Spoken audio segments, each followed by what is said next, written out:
예. 예배가 좀 어깨를 좀 푸시고 너무 경직되는 것 같습니다. 저야 아직 햇병아리 담임 목사이기 때문에 경직될 수밖에 없습니다. 늘 이 자리가 부담되는 자리이고 또 긴장할 수밖에 없는 자리입니다. 실수하지 않을까라는 생각이 늘 머릿속에 있습니다. 우리 믿음의 성도님들은 신앙의 유인도 있으니까 어깨 좀 푸시고 편안하게 이렇게 예배를 드시면 좋겠습니다. 제가 긴장이 너무 많이 됩니다.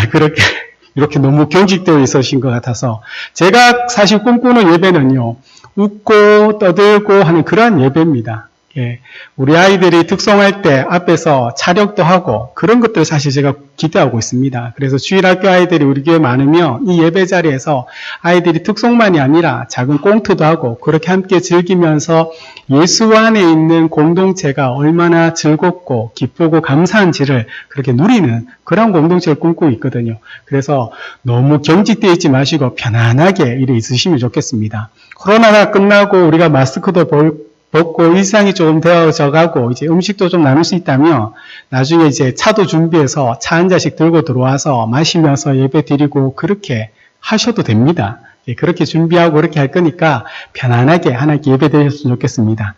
우리 한번 앞뒤 좌우에 계신 분들 한번 인사드리겠습니다. 축복합니다. 사랑합니다. 오늘 본문의 말씀 기억나시죠? 네. 2주 전에 우리 성교사님께서 같은 본문으로 말씀을 먼저 은혜롭게 잘 나누셨던 말씀입니다. 어제 저희 아들이 제게 이렇게 이야기를 합니다. 아빠는 내게 이때까지 뭐 잘해준 것도 없고 매번 이사도 많이 다니면서 친구 사귀려고만 하면 또 다른 곳에 가고 지금 여기 산골에 이렇게 와서 나는 친구들과 뛰어놀고 싶은데 뛰어놀 공간이 있는데 정작 중에는 친구가 없다. 아빠 나를 저 도시에 보내줬으면 좋겠다. 라고 꿈꿨습니다. 네, 깜짝 놀라서 꿈이 깨었습니다. 그런데 그것이 오늘 본문을 준비하면서 어쩌면 그럴 수도 있겠구나라는 생각을 합니다. 목회자의 자녀로서 사실 성도께 또한 많은 분들에게 사랑받는 자리는 맞지만 동시에 목회자 자녀이기 때문에 알게 모르게 또 많은 기대감을 이렇게 또 중압감을 겪은 도 맞습니다. 그럼에도 불구하고 저희 아이들이 교회 안에서 그렇게 잘 생활하는 거 보면 사실 제가 어떻게 하는 것은 아니지만 다 그것이 하나님의 은혜라고 생각합니다. 그리고 만약 저희 둘째 아들이 만약 그렇게 얘기했다면 저는 오늘 이 본문에 나오는 아버지같이 하지 않습니다. 바로 회초리를 들어서 어디 이놈의 자식이 하면서 눈물 콧물 쏙빼게 그렇게 진짜 합니다. 예, 그래 하기 때문에 저는 사실 오늘 이 본문을 보면서 이 아버지와 저는 너무나 다른 아버지구나라고 생각하면 동시에 그 자녀를 사랑하는 마음은 그럼에도 불구하고 동일하겠구나라는 생각을 했었습니다. 오늘 이 본문은 사실 돌아온 탕자라고도 우리가 많이 알고 있지만 저는 오늘 이 본문을 보면서 사실 잃어버린 두 아들에 대한 이야기를 한번 나누고자 합니다. 그 두 아들 중에 둘째 아들이 아버지에게 12절에 보면 재산 중에서 내게 돌아올 분깃을 내게 달라고 이렇게 이야기합니다. 그런데 이 이야기를 듣고 있는 사람들은 지금 바리새인과 서기관뿐만 아니라 죄인과 세리입니다. 그렇지 않습니까? 지금 예수님의 말씀을 들으러 죄인과 세리가 왔고 먹고 식탁의 교제를 나누고 있는 그 가운데 바리새인과 서기관이 와서 어떻게 예수가 죄인과 세리와 함께 식탁의 교제를 나눌 수 있는가라는 것에 대하여 질문할 때 예수님께서 지금 세 가지 비유를 하시면서 이 마지막 세 번째 잃어버린 아들에 대한 이야기를 하시거든요. 그런데 재산 중에서 내게 돌아올 분깃을 내게 달라는 둘째 이 아들의 이야기를 듣는 순간에 그 예수님의 주변에 있는 죄인과 세리뿐만 아니고요. 바리새인과 서기관도 사실 깜짝 놀라고 경악했다는 겁니다. 왜냐하면 이 지금 우리나라의 문화하고 지금 예수님 당시의 중동의 문화는 사실 다르거든요. 아들이 아버지에게 자기 몫을 달라, 재산에 자기 몫을 달라는 건 사실 부당한 것은 아닙니다. 사실 예수님께서도 하나님을 아버지라고 이렇게 얘기하셔서 신성모독이라고 이야기를 하는데 이것은 사실 근동의 그 부자의 개념이 우리와는 다르기 때문입니다. 사실 우리나라는 이 부모와 자녀의 개념은 수평적인 관계는 아니지 않습니까? 사실 수직적인 관계이거든요. 그래서 아버지 것은 아버지 것이지 아버지 것을 자녀가 마음대로 이렇게 할 수는 없습니다. 그러나 이 중동에서 특별히 예수님 당시만 해도 이 아버지와 자녀들은요, 이 수직적 관계는 아닙니다. 수평적 관계입니다. 그 대신 자녀들은 철저하게 부모에게 순종하는 것들이 요구되었던 그런 사회 문화였던 겁니다. 그런데 이 아들이 자기 몫을 달라 하는 것은 사실 정당한 요구일 수는 있습니다. 그런데 문제는 그 당시의 문화는요, 이 아버지가 죽으면 그 재산을 받는다는 것에 이 문제가 있는 겁니다. 두 형제가 있을 때 그 아버지가 죽으면 그 장남은 다른 자녀보다 두 몫에, 그래서 3분의 2의 재산을 받게 되고, 둘째 아들은 지금 3분의 1이 그 아들에게 넘어가게 됩니다. 그런데 이 유산의 분배는 분명히 아버지 사후, 죽으시고 돌아가신 이후에만 이루어져야 하는데, 지금 둘째 아들이 그 유산을 지금 달라고 하는 것은요, 상식 밖의 행동이었기 때문입니다. 그래서 지금 이 이야기를 듣고 있는 바리새인과 서기관들만 놀란 것이 아니고요. 그러면 그들이 지금 이 멸시하고 천대하고 있는 그 누굽니까? 죄인과 세리, 그들조차도 그 예수님의 곁에서 이야기를 듣는데도 그들조차도 깜짝 놀랐다는 겁니다. 왜요? 그들이 비록 그 당시 문화에서 바리새인과 서기관들에게 뭡니까? 부정한 자다, 죄인이다, 그렇게 이야기를 듣는다 할지라도 그들 또한 그 문화에 살고 있는 사람들이지 않습니까? 그래서 그들 또한 깜짝 놀랐다는 겁니다. 그래서 아버지 생전에 유산을 구한다는 것은 다른 말로 하면 아버지가 죽기를 바란다는 말과 똑같다는 겁니다. 아버지가 죽은 자라고 이야기하는 것과 똑같다는 겁니다. 그래서 둘째 아들은 아버지의 재산만 요구하는 것만이 아니라 내게 이제 아버지는 없는 자, 왜 죽었기 때문에 없는 자라는 것을 그렇게 이야기하는 그 말이 지금 자신의 몫을 달라라고 하는 그 말의 의미였던 겁니다. 지금까지 이 둘째 아들이 이 아버지를 바라보면서 생각하는 것은 무엇입니까? 그 재산을 달라고 한다는 것은 유산을 물려받는, 내게 유산을 주는 그러한 수단인 그 사람밖에 안 된다는 겁니다. 이 둘째 아들이 지금 아버지를 보는 것은 아버지로서 정말 내가 존경하고 공경하는 것이 아니라 그 아버지가 가진 재산이 내 것이라는 생각으로 그 아버지는 나에게 별 필요가 없고 그가 가지고 있는 재산만이 내게 필요하다고 그렇게 생각했기 때문에 그는 이제 내 몫을 달라고 얘기할 수 있었던 겁니다. 이것이 지금 이 돌아온 탕자에서 잃어버린 아들에 대한 이야기에서 이 둘째 아들이 지금 아버지에게 던졌던 폭탄 같은 말인 겁니다. 그런데 보통 이러면요, 우리 아들이 제게 막 대들고 이러면 저도 한 성격하기 때문에 힘이 있는 데까지는 우리 아들을 바르게 키운다고 해서 회초를 들고 막 이렇게 때릴 건데 그게 지극히 정상 같지 않겠습니까? 지금 이 당시 문화에서도 그 아버지가 살아있는데 그 아버지를 죽은 자처럼 이렇게 이야기하면 당연히 그 아들을 데리고 가서 장로들 앞에 세워서 성문 앞에서 뭘 합니까? 돌로 던지든지 아니면 그곳에서 심판하는 것이 당연한 문화입니다. 그런데 이 아버지의 반응이 그 아들의 요청보다 더 사실은 충격적이라는 겁니다. 우리나라가 가부장적 문화이지만 이 유대 사회는요, 우리보다도 조금 더 이 가부장적 문화가 이렇게 뭡니까? 촘촘하게 묶여있던 그런 문화거든요. 특히 부모님은요, 그 당시만 해도 하나님은 보이지 않는 분이시지 않습니까? 그런데 부모님은 십계명에서도 이 오계명처럼 이 땅에 육신의 옷을 입고 보이는 하나님이 우리의 부모님이라는 인식들이 그 유대 사회에는 일반적으로 가지고 있던 생각들입니다. 그런데 그 하나님처럼 경외하고 존경해야 될 그 아버지가 어떻게 합니까? 이 죽었다고 생각하는 이 아들의 말에 멱살을 끌고 그 장로들이 있는 그 마을 성문에 데려가는 것이 아니라 오히려 그 요구를 그대로 내주더란 겁니다. 그 말이 지금 그 살림을 각각 나누어 주었다라는 이 말 속에 그 의미가 들어가 있거든요. 그런데 여기서 재밌는 건요, 살림이라고 번역했던 이 말은 말 그대로 아버지의 모든 재산을 처분해서 그 중에 3분의 1을 그 둘째 아들에게 주었다는 그 의미도 되지만 이 살림으로 번역된 헬라어는요, 그 속에 또 의미가 생명이라는 그 의미가 또한 들어가 있습니다. 그래서 아버지께서 그 살림을 지금 나누어 주었다는 것은 다른 말로 하면요, 아버지 입장에서는 자신의 생명을 지금 나눠주었다라고 이야기할 수 있는 겁니다. 그래서 예수님은 지금 그 살림을 각각 나누어 주었다라는 그 말에 이 생명을 뜻하는 그 단어를 사용하시면서 지금 그 바리새인과 서기관과 그 예수님 주변에 있는 그 죄인과 세리들에게 이 말씀을 지금 들려주고 계신 겁니다. 둘째 아들은 자기의 몫을 달라 했으나 아버지는요, 자신의 생명을 찢어서 그 일부를 그 아들에게 지금 나눠주고 있더라는 겁니다. 왜요? 우리는 알고 있습니다. 그 아버지가 그렇게 할 수 있는 것은 하나밖에 없습니다. 사랑 때문인 거죠. 자신의 생명을 나눠주면서까지 이 아들을 그것보다 더 사랑한다는 거죠. 내 생명이 찢어지고 내 생명이 이렇게 사그러드는 것보다 이 아들이 더 소중하고 더 사랑하기 때문에 그 아버지는 그렇게 행했다는 겁니다. 우리 이 자리에 계신 우리 믿음의 어른들이 바로 그런 마음을 가진 줄 압니다.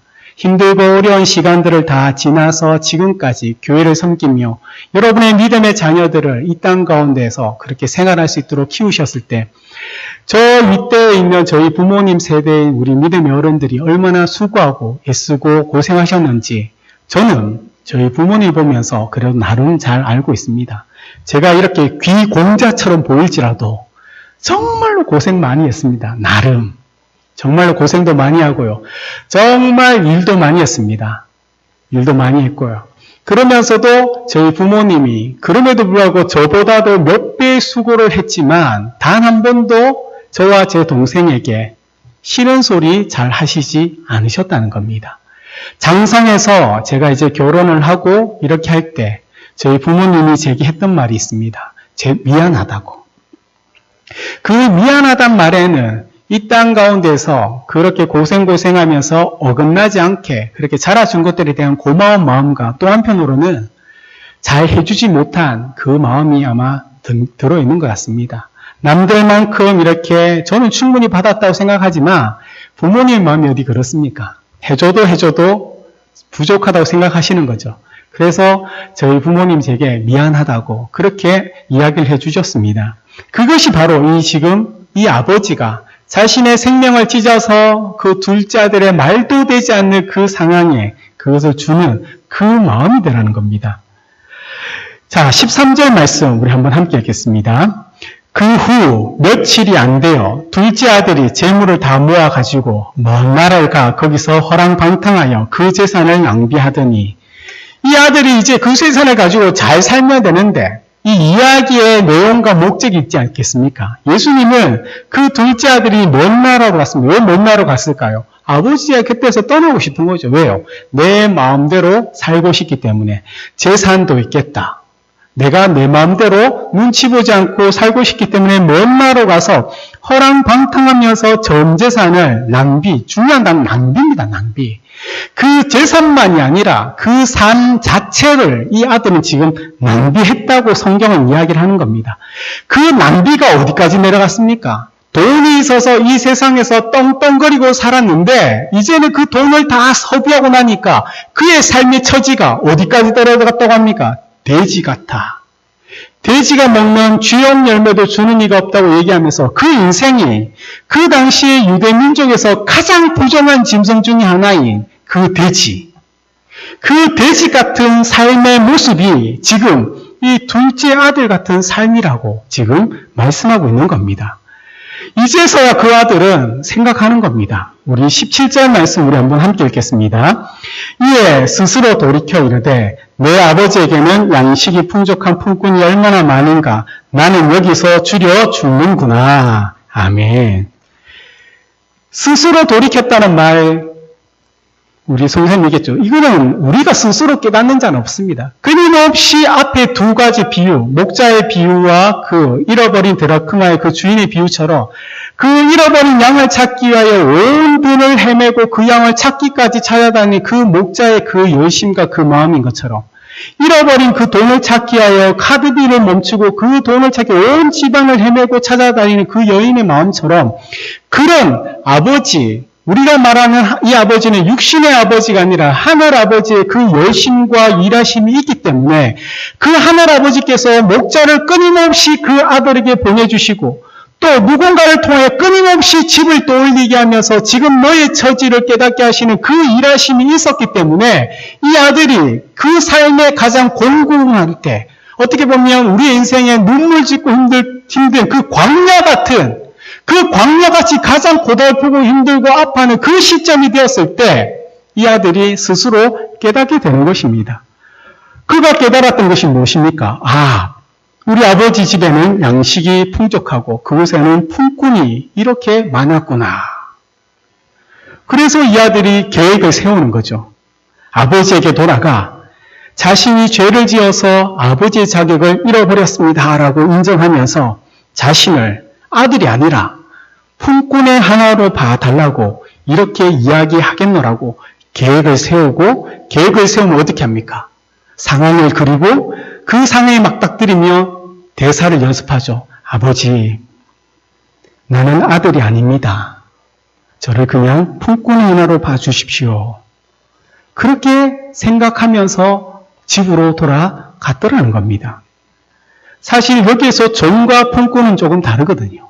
종은 이 주인 집에 살면서 일하는 자이지만 품꾼은요, 인근 마을에 살면서 그 일한 대가의 품삯을 받는 존재입니다. 이 둘째 아들은요, 스스로 깨달았다 할 때 이 깨달은 것이 단순히 자신의 처지와 아버지의 그곳이 얼마나 풍요롭고 좋은 것인만 깨달은 것이 아니고요. 자신이 지금 아버지의 재산을 가지고 왔다는 그 상황이 아버지에게만이 아니라 그 마을에, 그 지역사회에 얼마나 큰 파장을 일으켰는지 잘 알고 있다는 겁니다. 그런 아버지의 표현처럼요, 이 아들은요, 죽은 자인 겁니다. 집안에서도 이 아들은요, 죽은 자입니다. 동시에 그 공동체인 마을에서도요, 이 아들은 이미 죽은 자입니다. 단순히 용서를 구한다고 해서 용서를 받을 수 있는 자가 아니에요. 왜요? 죽은 자이기 때문입니다. 자신이 행한 그 일로 인하여 집안에서도 죽은 자로 찍혔고 그 마을 사회에서도 죽은 자, 없는 자처럼 찍혔기 때문에 이 아들이 때론 먼 곳에 갈 수밖에 없었던 거거든요. 그런데 지금 이 죽은 자가 이 상황을 알면서도 불구하고 집으로 돌아갈 수밖에 없을 정도로 그 삶이 굉장히 힘들고 어려웠다는 사실을 우리에게 이야기해주고 있는 겁니다.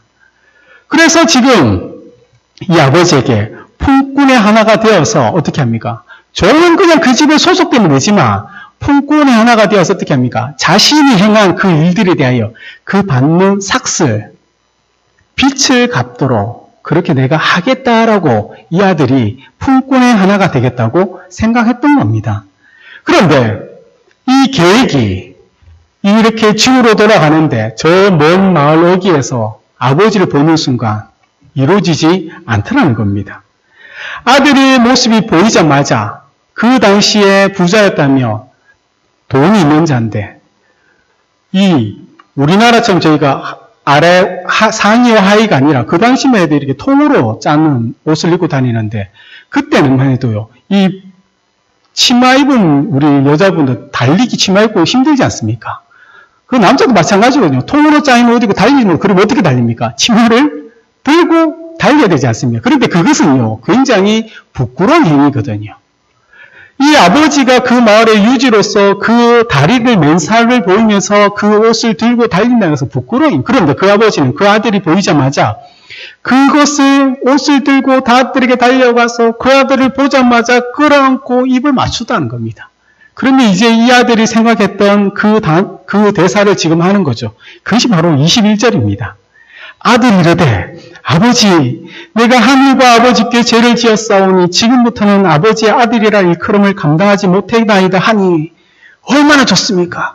수십 번, 수백 번 내가 이곳 오기까지 어떻게 해서 아버지의 마음을 떨리게 하고 울리게 하고 감동시켜서 나를 다시금 아버지께 품꾼의 하나를 받아줄 수 있도록 그렇게 애써서 연기하고 했는데 아버지는요, 이 아들의 말을 듣지 않더라는 겁니다. 오히려 아버지는 뭐라고 얘기합니까? 그 종들에게 말해서 좋은 옷을 꺼내오라.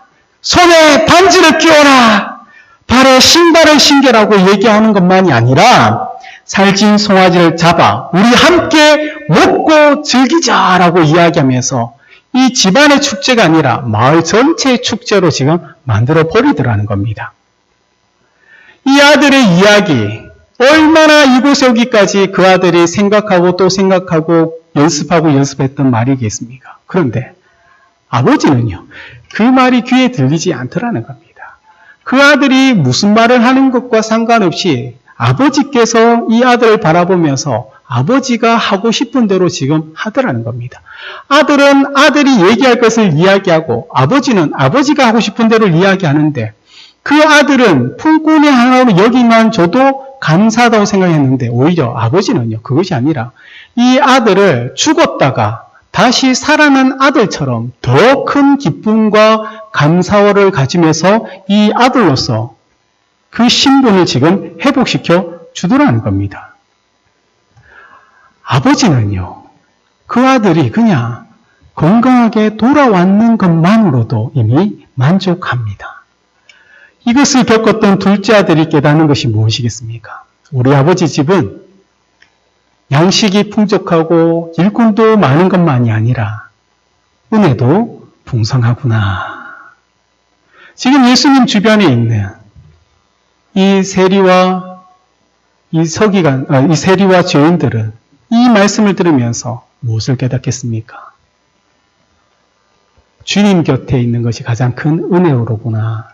세상이 나를 인정해주지 않고 부정하다고 얘기하며 사회 공동체의 일원임에도 불구하고 정말 함께 거하지 못하게 하는데 아버지는 내게 먹고 마시는 것만이 아니라 아들로서 지금 나를 대하고 있구나라고 이 죄인과 세리들은요, 그것을 깨닫게 되더라는 겁니다. 이렇게 잃어버렸던 아들을 다시 한번 이 아버지는 찾게 됩니다. 그런데 이 즐거운 시간에 형은 종들에게 동생이 돌아왔는데 아버지가 신분을 회복해 주었다는 말을 듣고 함께 기뻐하는 것이 아니라 오히려 크게 화를 냈다고 합니다. 첫째 아들은 아버지의 잔치에 참여하지 않고 있습니다. 이 아버지가 마을 모든 사람을 불러서 잔치에 참여하는데 그 잔치의 주인공이어야 될 그 첫째 아들은 오히려 잔치에 참여하지 않습니다. 문 밖에 남아있는 그 아들에게 아버지가 찾아옵니다. 그런데 그 아버지에게 아들은 그 아버지가 했던 지금 행동에 대하여 불만을 가지고서 이야기합니다. 28절 말씀입니다. 우리 한번 함께 읽겠습니다. 그가 노하여 들어가고자 하지 아니하거늘 아버지가 나와서 권한대. 화가 나서 지금 들어가지 않으니까 그 아버지가 나와서 아들에게 들어가자고 이야기하는 겁니다. 동생을 다시금 아들로 받아들인 것으로 인하여 이 첫째 아들이 생각하는 것이 무엇입니까? 또 아버지의 그 살림이 3분의 1이 아들의 몫이 되었다는 것을 이 첫째 아들은 알고 있는 겁니다. 형은 이 아버지의 살림을 낭비한 이 동생에게 왜 아들로서 다시금 그 권리를 주는 것에 대하여 화가 나서 그것을 지금 그 아버지에게 따지고 있는 겁니다. 그러나 그 아버지의 말은 이렇습니다. 너는 항상 나와 함께 있으니 내 것이 다 내 것이지 않느냐. 내 동생은 죽었다가 살아났는 자이다. 내가 잃었다가 되찾았으니 얼마나 기뻐하며 지금 즐거워하는 것이 마땅하지 않느냐. 오늘 이야기는 여기까지입니다. 이 뒤의 결말이 어떻습니까? 동화의 이야기를 보면 전부 다 해피엔딩으로 끝나지 않습니까? 공주가 힘들게 하다가 멋진 왕자를 만나서 행복하게 잘 살았다 끝입니다. 그 뒤에는 어떻게 될까요?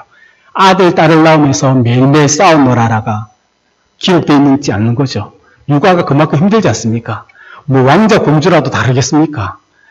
이것처럼요, 지금 오늘 말씀은 그냥 기뻐하는 것이 마땅하다고 끝이 납니다. 이 첫째 아들이 그 뒤에 어떤 선택을 했는 것에 대하여 전혀 이야기가 되지 않습니다. 이제 이 아들이 어떤 선택을 해서 정말 이 집안이 정말 연합되고 사랑을 회복하고 정말 세상 부럽지 않는 그 가정을 이뤘을까요? 둘째 아들을 맞이한 것처럼 첫째 아들은요, 아버지가 나와서 달래고 들어가자고 할 때 그 말에 선뜻 순종하면서 따라서 함께 그 잔치에 참여했을까요? 어쩌면요, 이 첫째 아들은 지금 이 시간까지 그 집에 들어가지 않았을지도 모른다는 겁니다. 지금 예수님께 와서 죄인과 세리와 먹고 마시는 것을 보며 바리새인과 서기관들이 따지고 있을 때 예수님께서는 이 말씀하셨습니다. 이 이야기는요, 지금 첫째 아들에 대해서 이야기하는 겁니다. 돌아온 둘째 아들에 대해서 하는 얘기가 아니고요. 지금 그 바리새인과 서기관들이 예수님께 따지고 왔던 그 첫째 아들에 대하여 예수님께서 이렇게 세 가지 비유를 가지고 이야기를 하시는 겁니다. 첫째 아들이 그 말 끝에 그 아버지의 말에 순종하고 동생을 받아들인다면 정말로 그것은요, 하나 되는 아름다운 가정이 아마 되었을 겁니다. 만약 그렇지 않다면요, 어떻게 되겠습니까? 오히려 둘째 아들은 돌아왔는데 지금까지 곁에 있던 첫째 아들이 집을 나가게 될지 모른다는 겁니다. 바리새인과 서기관들은요, 이 이야기를 듣고 죄인과 세리에 대하여 어떻게 행동했을까요? 이미 성경 우리에게 가르치고 있습니다. 그들은 이 둘째 동생을 받아들이지 않았다는 겁니다. 어쩌면 지금 이 말씀이 오늘 이 시대를 살아가는 저와 여러분들과 이 땅에 있는 교회들에게 주시는 말씀인 줄 있습니다. 왜냐하면요, 한국 교회의 그리스도의 사랑으로 하나 되었다가 이런 교회 안에 이런저런 일들로 인하여 분열되고 아파하는 교회들이 너무나 많습니다. 우리 안에서도 우리가 모두가 서로를 사랑한다고 이야기하며 축복한다고 얘기하지만 그것은 어쩌면 말뿐일 수도 있습니다. 정말 마음과 뜻과 힘을 다하여 주님께서 우리를 사랑하셨던 것처럼, 주님께서 그렇게 우리에게 주님을 사랑하는 그 요청처럼, 내 이웃을 내 몸같이 사랑하는 그 말씀처럼 우리는 마음과 뜻과 힘을 다하여 우리 공동체 안에 있는 우리 형제 자매, 서로 성도들에게 그렇게 사랑하지 않을 수 있더라는 겁니다. 지금 이 말씀은요, 믿음이 없는 자들에게 하는 이야기가 아니고요, 믿는 자, 하나님의 백성이라고 이야기하고 말씀을 맡은 자, 말씀을 가르치는 자들에게 지금 주님께서 말씀하시는 겁니다. 분명히 모든 것을 내 것이라고 아버지께서 이 땅에 모든 것을 내게 주어졌다고 이야기하시면서 세상에 잃어버린 자들을 향하여 그 사랑을 나눠주라고 이야기하는데 우리는요, 싫다고 이야기를 하고 있다는 겁니다. 이 말씀 앞에 사랑하는 여러분의 선택은 무엇입니까? 동생을 받아들이실 겁니까? 아니면 그 동생을 아버지께 받아들인 것을 보며 여러분이 오히려 떠나실 겁니까? 아버지는요, 강요하지 않습니다. 그가 가지고 있는 권세와 능력이 있음에도 불구하고 아버지는 그 자녀의 삶을 그냥 있는 그대로 받아주시지 그 자녀의 삶을 아버지의 뜻대로 절대 하지 않더라는 겁니다. 우리 주님은 이 말씀을 통하여 그 바리새인과 서기관들에게 정말 아버지의 마음을 알고 너희가 먼저 된 자이고 너희가 주의 말씀을 아는 자이니까 너희가 아버지의 마음을 안다면 그 아버지의 마음을 가지고 그 사랑하는 동생에게 먼저 나아가서 손을 내밀어 주지 않겠냐고 묻고 있지만 이 아들은 그렇게 하지 않겠다고 하는 것이 시간이 지나 나중에 이들이 예수 그리스도를 십자가에 못 박아 죽었다는 겁니다. 저와 여러분의 죄를 위하여 우리 주님이 죽으셨고 그 십자가의 피로 인하여 우리가 구원받은 자가 되어서 이제는 주님의 백성으로 이곳에 함께 모여 예배를 드리고 있는 우리 안에 어쩌면 서로를 사랑하는 것이 아니라 갈라진 마음과 분열의 그 마음이 있다면 그런 우리 공동체가 어떻게 우리 밖에 있는 세상을 향하여 그 잃어버린 자녀를 찾아러 나가려고 아버지의 마음을 가지고 그 사랑을 알고 그들에게 나아가서 손을 잡고 아버지께 돌아올 수 있도록 우리가 할 수 있겠냐는 겁니다. 사랑하는 그 아버지, 우리를 향한 그 아버지의 마음을 안다면 우리 그분의 생명을 찢어서 우리에게 주고자 하시는 그 사랑을 우리가 안다면 우리는요, 우리 공동체 안에 먼저 형제, 자매, 성도들을 먼저 용서하고 이해해 주어야 한다는 겁니다. 또 잃어버린 동생을 찾기 위하여 아버지께서 그렇게 목을 쭉 빼면서 기다린 그 모습을 본다면 아버지 것을 가지고 내가 나아가서 그 동생을 찾아서 데려오는 그 아들이 또한 되어야 한다는 겁니다. 이것이 가장 이상적인 이 가정과 우리 공동체의 모습이지만 이것은 절대 쉽지 않은 일입니다.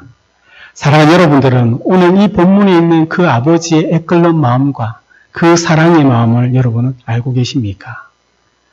하늘 아버지께서 우리를 사랑한다고 말씀하신 것만이 아니라 독생자, 하나님이 가장 사랑하시는 독생자 예수 그리스도를 이 땅의 피조물인 우리를 위하여 보내시고 그 독생자 예수 그리스도께서는 이 죽을 수밖에 없는 죄인들을 아버지께서 얼마나 사랑하시는 줄 알고 세상에 오셔서 우리를 찾고 또 찾으면서 또 잃어버린 그 아들을 그 죄를 회복하기 위하여 그 주님이 십자가 달려 돌아가셨던 그 사랑을 아는 자들만이 우리는 우리 공동체를 용서하고 이해하는 것만이 아니라 공동체를 넘어서 우리 주변의 이웃들에게 그 사랑을 나눠줄 수 있더라는 겁니다. 사랑하는 여러분들이 이 아버지의 사랑과 그 마음을 아는 순종의 자녀가 되기를 주의 이름으로 축복드립니다. 주님께서 끊임없이 세상에 있는 우리를 향하여 그 목자 같은 자들을 보내시고 끊임없이 구석구석 뒤져서 그 동전을 찾고자 하는 그 사람들을 우리에게 보내시며 우리를 지금 이 자리에 있게 하셨던 것처럼 이제는 우리를 그 세상에 보내서 주님이 찾고자 하는 그 잃어버린 그 양을 위하여 주님이 잃어버린 그 한 드라크마를 위하여 우리를 보내신다는 것을 꼭 기억하시기 바랍니다. 그때 우리가 함께 모여 주 앞에 섰을 때 우리 주님은 우리가 찾아왔던 그 하나님이 잃어버린 자들로 향하여 함께 잔치를 베풀며 기뻐하고 즐거워하게 되실 줄 믿으시기 바랍니다. 우리는 그것을 믿음으로 바라보면서 이 땅 가운데 여러분 각자에게 주어진 그 사명의 삶을 꼭 살아가시기를 예수님의 이름으로 축복드립니다. 아멘.